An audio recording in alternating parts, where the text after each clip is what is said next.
નમસ્કાર, આપ જોઈ રહ્યા છો યુટીસી ન્યૂઝ। વડોદરાના સાંસદ ડોક્ટર હેમાંગ જોશીએ સંસદમાં આરોગ્ય મંત્રી પાસે ઘણી માંગો કરી છે।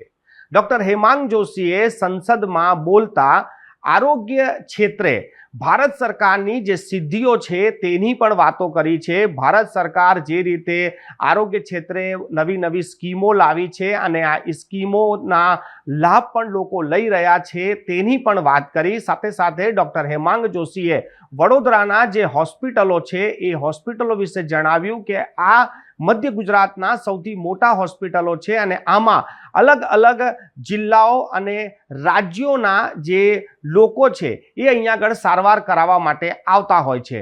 વડોદરાની એસએસજી હોસ્પિટલની વાત કરીએ તો વડોદરામાં પહેલાથી જ મહારાષ્ટ્ર હોય, મધ્યપ્રદેશ હોય, રાજસ્થાન હોય, આ રાજ્યોના લોકો પણ અહીંયા આવીને સારવાર કરાવતા હોય છે। ડોક્ટર હેમાંગ જોશીએ આજે આરોગ્ય ક્ષેત્ર પર વાત કરતા જણાવ્યું કે આ ખૂબ જ સારી સગવડ ભારત સરકાર આપી રહી છે, ખૂબ જ સસ્તી સારવાર આપી રહી છે। સાથે સાથે તેમણે આયુષ્યમાન કાર્ડ યોજનાના પણ વખાણ કર્યા અને સાથે સાથે આયુષ્યમાન કાર્ડનું જે પેમેન્ટ હોસ્પિટલોનું બાકી છે તે જલ્દી તેમનું સેટલમેન્ટ કરવામાં આવે તેવી પણ માંગ ડોક્ટર હેમાંગ જોશીએ આજે સંસદમાં કરી છે।